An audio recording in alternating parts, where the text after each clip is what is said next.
Kotzen, World Sports Betting Cape Town Met Day. Wonderful that the Woodhill Racing is sponsored by World Sports Betting. Are you looking forward to the day? It's going to be a great day. I think they've done a fabulous job. I've popped my head in to have a look. There's lots of work going on there, and it's just going to be amazing. I know that all the tickets are sold out, so it's a great hit. So the marketing has obviously been fantastic. So yeah, I can't wait to get there. It's quite stressful having a lot of runners, and every day we've got a scratching done this morning. So every day you just got to count your lucky stars and hope that you get there in time. Race 1, a busy start for you. You've got Sound of the Sea. Has he improved since his run? Yeah, I was slightly disappointed with his first run. I might have put it down to the jockey being concussed. He sort of like just gave him a really, really soft ride, and then he was stood down because he had fallen the day before. I thought he'd run closer, but he's certainly come on a lot. So he had a lovely experience from Resi, and very, very chuffed.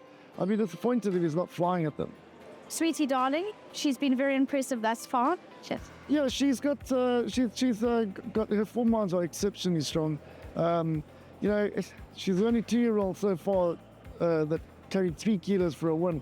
The next juvenile race was 2 only. They changed the conditions, so I thought it was a bit harsh. She only got beaten a length and a bit. She now gets 2 kilos or 2.5 kilos from the same colt, or probably 2 from the colt that ran against it.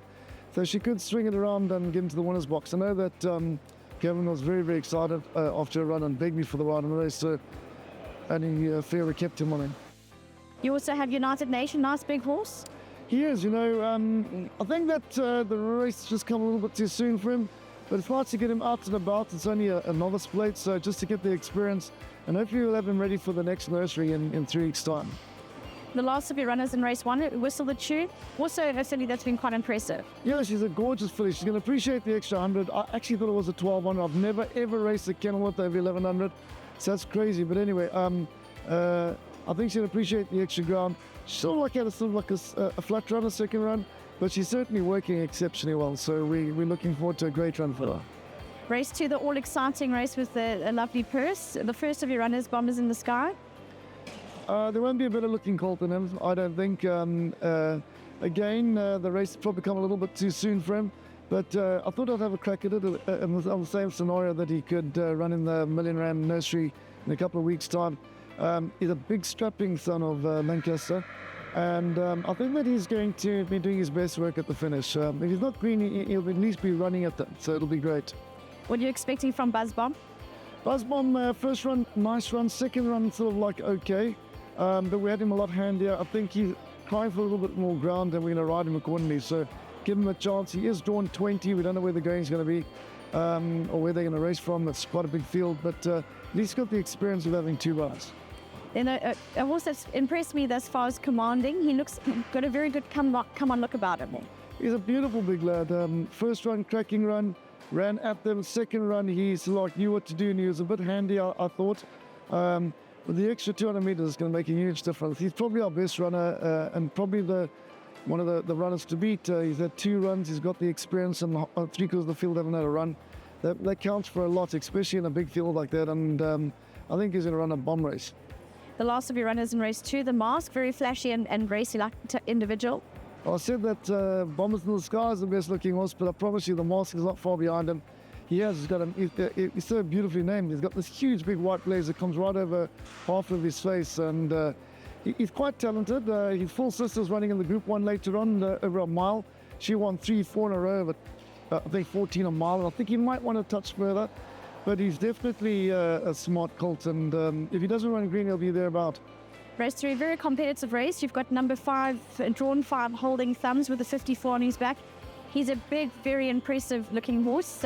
How's his prep been into the race? Yeah, I was going to run him a week before, and then I got staff permission to change. And the reason being is that I worked him upsides the stable companion Hat's Pride. And at level weights, they couldn't shake each other off. And I thought, well, I'm getting 6 kilos from Hat's Pride. That means he's got to have an outstanding chance in this lineup. And he is a big lad. I mean, I was looking at his weights. He weighs the same as some of those handicappers, those big, hard-knocking 4- and 5-year-old handicappers, and the other 3-year-olds are probably 150 kilos lighter than him. So we think he's up the top draw. He doesn't lack ability. He might lack racing experience, but from a favourable draw, I think he's going to be at a nice galloping weight. I think it's going to be one of the horses to beat. Then number 10, drawn 10, Hats Pride. You've touched on him. And how's he been coming to this race? And he's got the experience on his side. Yeah, 100% he has, and he hasn't put a foot wrong really. I mean, he's been a lovely little horse, running 4 lengths off the best 3-year-olds in the Cape. He gets a penalty for that, but as I said to Jamie Zerner and Breeder, I said, you'll be taking the same field on in the Derby later on. But I must say he's exceptionally well. He hasn't got a great draw. He'll be coming from off them, and he'll be flying at them. Race 5, you've got 2 very neat fillies. Number 7, drawn 7, you've got Blue Holly, nice light galloping weight, and she's a real speedster. Yeah, look, Kyle Tessendorf, who's my daughter's boyfriend, he studies form, and he reckons at the weight she's got a big shot in this race. She seems to be better over the 1,000 meters, but I think that at 1,200 something with Warrior, now that she's maturing, she's strengthening up. And last time out, she missed the break, and she ran on. So that was nice over the 1,100. She's working well. It's a very competitive field. You've got number 13, drawn 13, Ripple Effect. Has she come on from her prep run? Yeah, look, her last run, she ran and lost her Sarnistal certificate, so we worked on her. She gave away a lot of start and ran on really nicely. I was really pleased with it. She came back from having a chip up, and we had to obviously bring her on slowly and try and get everything into plan. This is now she'll be cherry ripe third run after break. Her work is phenomenal. I think she's a bit over shorter, but I think she's very effective off that weight. In race 7, you've got number 10, drawn 10, Rascova. She was very impressive. You almost look back on last year, how she impressed everyone. How is she doing this year, and how is she furnishing as a horse? Geez, if we can just get her to settle. So we put a Tontano. She's got a very soft mouth. Well, she's a tearaway. When the jocks hold on her, she sort of like starts to reef and wants to do more.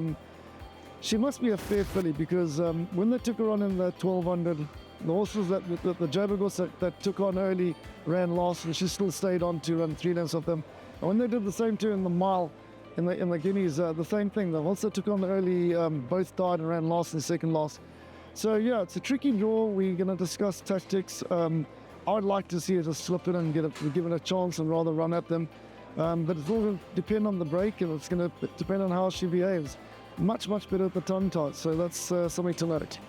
Race 10, you've got the 3 horses going a little bit of a trip. First, then number 1, drawn 1, Paris Pike. How did he take his last run? Look, Paris Pike has just joined my yard now.